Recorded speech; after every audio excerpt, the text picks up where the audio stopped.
영혼의 오아시스와 같은 우리 수요 정오 예배 오신 여러분 주님의 이름으로 축복하고 환영합니다. 오늘 하나님께서 우리에게 주시는 말씀 구약 성경 창세기 5장 21절부터 24절까지 말씀입니다. 여러분 순서지에 말씀이 기록되어 있는데요. 우리 하나님의 말씀을 저와 여러분이 한 절씩 교독으로 읽도록 하겠습니다. 제가 21절부터 읽겠습니다. 에녹은 65세에 무드셀라를 낳았고 무드셀라를 낳은 후 300년을 하나님과 동행하며 자녀들을 낳았으며 그는 365세를 살았더라. 에녹이 하나님과 동행하더니 하나님이 그를 데려가심으로 세상에 있지 아니하였더라. 아멘. 여러분 우리가 성경을 읽어보면 죽지 않고 하나님 나라에 간 사람이 두 사람 나옵니다. 누군지 아시겠습니까? 한 명은 오늘 우리가 본문에서 읽었던 에녹이라고 하는 사람이고요. 또 한 사람은 하나님의 부르심을 따라서 불말과 불수레를 타고 승천했던 엘리야 선지자를 들 수 있죠. 두 사람이 죽음을 경험하지 않고 하나님 나라에 들어갔습니다. 야, 죽지 않고 하나님 나라에 들어갔다라고 하는 거 얼마나 대단한 일입니까? 여러분 어떠세요? 혹시 죽지 않고 나는 하나님 나라 들어갈 수 있을까? 그런 소망을 가져본 적이 있으십니까? 요즘 저는 가끔 아내하고 그런 이야기들을 합니다. 이런 소망이 혹시 이루어질 수 있지 않을까? 그런 생각을 합니다. 저는 전혀 불가능한 일이라고 생각하지 않아요. 왜냐하면 지금 우리가 살아가고 있는 이 시대가 주님이 지금 당장 오신다고 해도 별로 이상하지 않을 그런 시대를 살고 있거든요. 종말의 때를 살고 있기 때문에 우리 주님께서 지금 재림하신다 그래도 전혀 이상하지 않습니다. 여러분 주님께서 이 땅에 다시 오실 때 무슨 일이 일어난다 그랬습니까? 죽었던 사람들이 무덤을 열고 일어나서 다시 오실 주님을 맞이하게 될 것이라고 이야기하지요. 그리고 그 뒤에 살아남은 우리도 역시 들림 받아서 하나님 주님께서 다시 오시는 것을 기쁨으로 맞이하게 될 것이다. 데살로니가 전서는 이야기하고 있습니다. 이거 이단에서 이야기하는 게 아니고요. 성경에서 이야기하고 있는 거예요. 마지막 때 우리 주님께서 다시 오실 때 그 영광스러운 일들이 일어나게 될 것이다 라고 하는 것을 우리에게 말씀하고 있습니다. 그러니까 만약에 우리가 정말 이런 일들을 경험하게 된다면 우리는 이 에녹과 엘리야의 반열에 참여할 수 있는 그런 영광스러운 인생을 살아가게 되는 겁니다. 우리가 이 시대를 살아가면서 정말 그렇게 주님의 다시 오심을 기대하면서 살아가고 있는가? 주님의 재림이 우리에게 정말 소망이 되고 있는가? 우리 자신에게 다시 한번 물어보아야 하겠고요. 우리가 정말 그런 복을 누릴 수 있는 그리스도인들이 될 수 있다라고 하면 아마 역사상 그 어떤 그리스도인들보다도 우리가 복된 인생을 살아가는 것이겠구나 하는 생각을 하게 됩니다. 자, 오늘 우리는 에녹이라고 하는 사람 이야기를 같이 좀 나눠보려고 하는데요. 오늘 짧은 본문 속에서 에녹이라고 하는 사람에게 아주 중요한 몇 가지 특징이 있었다는 것을 이야기하고 있습니다. 24절을 다시 한번 보십시오. 에녹이 하나님과 동행하더니 하나님이 그를 데려가심으로 세상에 있지 아니하였더라 말씀합니다.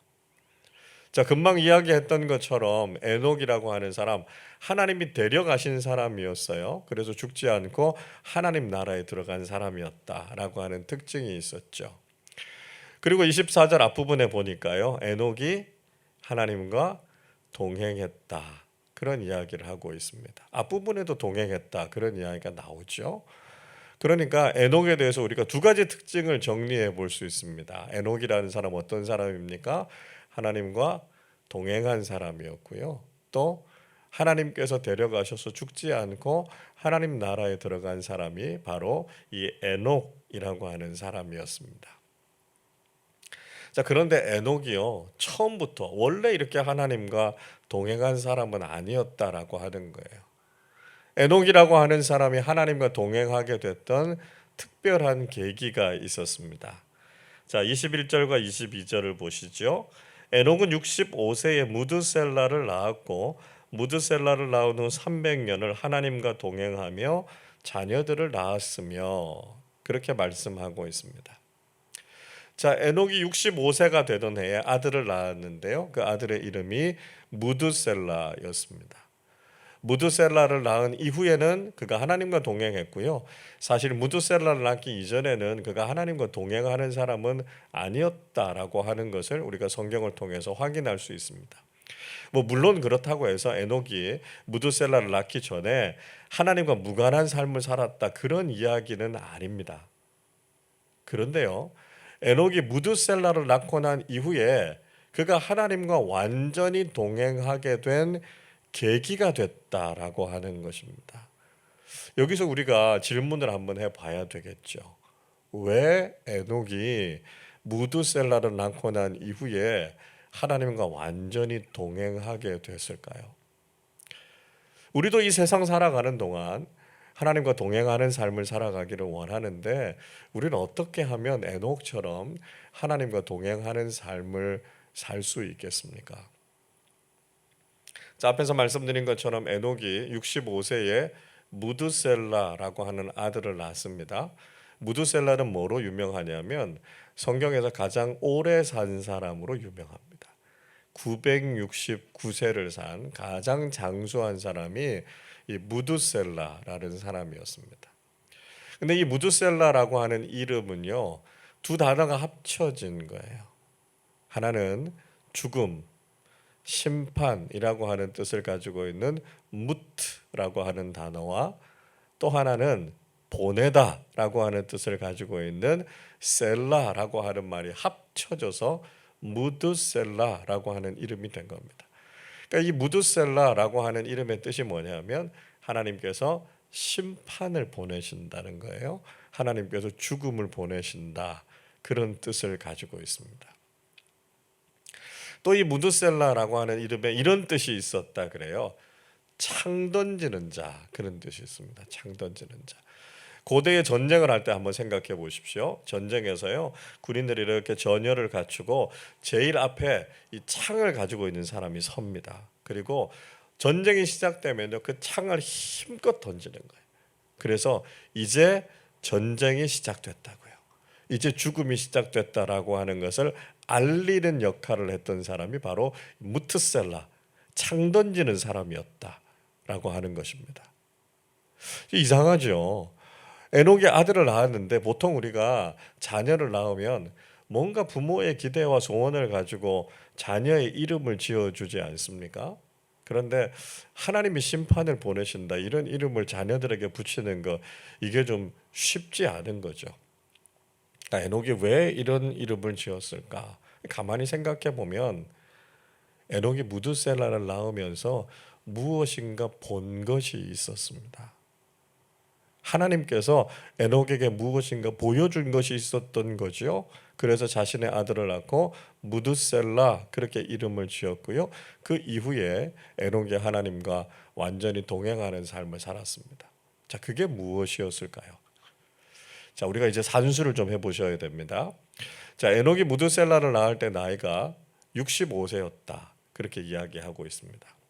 자, 무드셀라의 아들이 라멕이에요. 무드셀라가 라멕을 낳을 때 나이가 187세입니다. 잘 기억하십시오. 그리고 라멕이 그의 아들이었던 노아를 낳은 나이가 182세였습니다. 그러면 노아가 태어날 때 할아버지 무드셀라의 나이가 몇 살입니까? 계산하실 수 있으시죠? 187 더하기 182 하면 369가 나옵니다. 그리고 노아 시대 때 일어났던 그 유명한 사건, 노아 홍수 사건이 있지 않습니까? 노아 홍수 사건이 노아가 600세 되던 해에 일어났던 사건입니다. 자, 그러면 노아의 홍수가 일어날 때 무드셀라는 몇 살이었습니까? 369에다가 600을 더하면 되죠. 홍수가 일어날 때 무드셀라의 나이는 정확하게 969세였습니다. 그러니까 노아 홍수 사건이 일어날 때 무두셀라는 그 해에 죽은 거예요. 무두셀라의 죽음과 노아의 홍수 사건은 아주 깊은 연관 관계 속에 있다는 거죠. 무두셀라의 죽음과 함께 하나님의 심판인 노아 홍수 사건이 일어나게 됐다라고 하는 것입니다. 자, 그러니까요, 에녹이 뭘 본 겁니까? 에녹이 무두셀라를 낳던 그 해에 하나님께서 에녹에게 나타나신 거예요. 세상이 너무 죄악되고 악해서 하나님께서 이 세상을 심판할 텐데 이 아이가 죽을 때 하나님께서 이 땅에 심판을 보내시겠다고 말씀하신 거예요. 그래서 에녹은 그 심판의 사건을 생각하면서 자신의 아들에게 무두셀라, 하나님이 이 아이의 죽음과 함께 심판을 보내실 것이다 라고 하는 이름을 붙이면서 이 아이를 보면서 하나님의 심판을 생각했던 것이죠. 그 하나님의 심판에 대한 두려움을 가지고 에녹은 하나님과 완전히 동행할 수 있었던 것입니다. 그렇게 일생 하나님과 함께 동행하는 에녹을 하나님께서 기뻐하셨고요. 그 에녹을 하나님께서 곁에 두고 싶어서 그를 죽지 않고 데려가셨던 거죠. 에녹이 얼마나 하나님을 기쁘시게 하는 삶을 살았는지, 하나님께서 에녹을 얼마나 사랑하셨는지를 우리는 깨닫게 됩니다. 여러분, 여기에서 한 가지 질문을 더 던지게 됩니다. 왜 하나님의 심판을 깨닫게 될 때 우리가 하나님과 완전히 동행하게 될까요? 하나님의 은혜, 하나님의 평안을 경험하고 있을 때가 아니라 우리의 삶에 엄청나게 큰 위기가 닥쳤을 때, 우리의 삶에 심판이 있다는 걸 깨닫게 될 때 왜 우리가 하나님과 함께 동행할 수 있을까요? 여러분, 이런 예를 한번 생각해 보십시오. 여러분, 자녀들이 어릴 때 아이들 데리고 놀이터에 데리고 가서 이렇게 놀려보신 경험이 있으시죠? 아이가요, 놀이터에 가도요, 금방 엄마 떨어져서 막 잘 놀지 않습니다. 엄마가 옆에 있나 자꾸 살피죠. 그럼 엄마가 이야기합니다. 누구야, 엄마 여기 있으니까 걱정하지 말고 가서 놀아. 그렇게 이야기하면 아이가 그제서야 안심하고요, 여기저기 다니면서 엄마가 안 보이는 데 가서도 이렇게 놀이기구 타서 놉니다. 그러다가도 엄마가 있나 한 번씩 와서 확인하게 되죠. 그러다가 무섭게 생긴 개 한 마리가 나타나면 아이 어떻게 됩니까? 기겁을 하고는 엄마에게 달려오게 되죠. 그리고 엄마 품에 착 달라붙어서 조금도 떨어지지 않습니다. 괜찮아, 무서운 게 아니야, 엄마 있으니까 걱정하지 마, 아무리 이야기해도요, 아이는 땅에 발을 딛지 않습니다. 엄마하고 단 1mm도 떨어지지 않고요, 엄마 품에 붙어 있게 되는 거죠. 여러분, 우리가 하나님의 심판을 깨닫게 될 때 왜 하나님과 동행하게 되는지 아시겠죠? 하나님께서 우리의 삶에 평안과 기쁨을 주실 때 물론 그때도 우리가 하나님과 동행하게 됩니다. 하나님 아니면 우리가 그 기쁨과 평안을 누릴 수 없으니까요, 하나님 곁에서 하나님 가까이에서 살아가게 됩니다. 그런데 우리 인생에 위기가 있을 때요, 우리 인생에 심판이 있고 무서운 일들이 있을 때 어떻게 됩니까? 우리는 정말 하나님께 착 달라붙어서 조금도 떨어지지 않습니다. 그 심판 때문에 우리가 다치지 않도록, 그것이 우리를 위협하지 않도록 우리가 하나님과 밀착해서 하나님과 조금도 떨어지지 않고 완전히 하나님과 동행하는 삶을 살게 된다는 것이죠. 여러분, 우리가 살아가고 있는 이 시대가 어떤 시대입니까? 얼마나 위험하고 얼마나 악한 시대를 살아가고 있습니까? 많은 사람들이 죄악을 향해서 치닫고 있고요, 종말을 향해서 달려가고 있는 이 시대 속에 있습니다. 사탄은 사나운 들깨처럼 우리의 영혼을 노리고 있고요, 잠시라도 방심하면 우리는 우리의 믿음을 잃어버리고 자칫하면 심판과 저주 가운데 빠질 수도 있는 이 위험한 시대를 살아가고 있습니다. 우리가 이 시대를 바르게 깨닫는다면, 우리가 이 시대를 영적으로 바르게 분별할 수 있다면 우리는 에녹처럼 하나님과 동행하는 삶을 살아가게 되는 것이죠. 우리 혼자서는 도저히 살아갈 수 없고, 우리가 살아가고 있는 이 시대가 얼마나 위험한 시대인지를 깨닫게 되면 우리는 하나님과 완전히 동행하는 삶을 살아가게 된다는 것입니다. 마지막 시대를 믿음으로 살아가고 계신 여러분, 우리의 좋으신 아버지가 되시는 하나님의 인도하심과 보호하심을 경험하면서 하나님과 완전히 동행하는 믿음의 사람들이 되실 수 있기를 바랍니다. 그래서 에녹처럼 하나님을 기쁘시게 하는 믿음의 삶을 살아가고 하나님 나라에까지 주님과 함께 동행하며 주님께서 우리에게 주시는 풍성한 은총을 누리며 살아가는 우리 모두가 되시기를 주님의 이름으로 축원합니다. 기도하겠습니다. 우리의 보호자가 되시고 인도자가 되시는 하나님 아버지, 눈동자와 같이 우리의 삶을 살펴주시고 보호해 주심에 감사드립니다.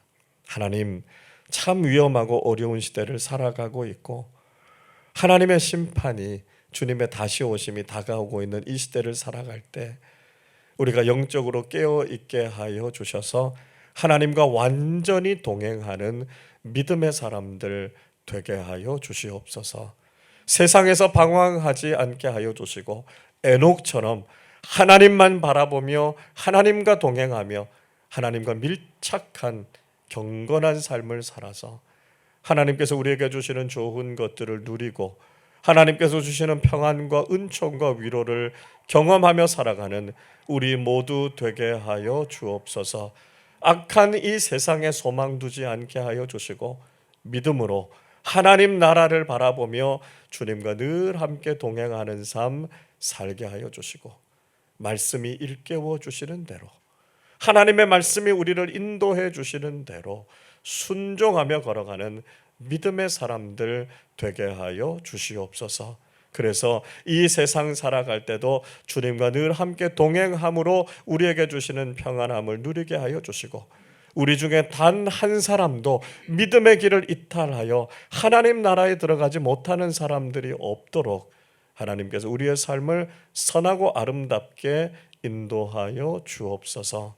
하나님, 수요 정오 예배에 참여하고 계신 모든 분들의 삶을 일일이 살펴주시고 인도하여 주셔서 삶의 어려움으로부터 건져주시고 간절하게 믿음으로 기도할 때 그 기도에 응답하여 주시며 날마다 주님께서 우리와 함께하고 계신다고 말씀해 주셔서 주님 주시는 평안과 은혜가 우리의 삶에 늘 가득하게 하여 주옵소서.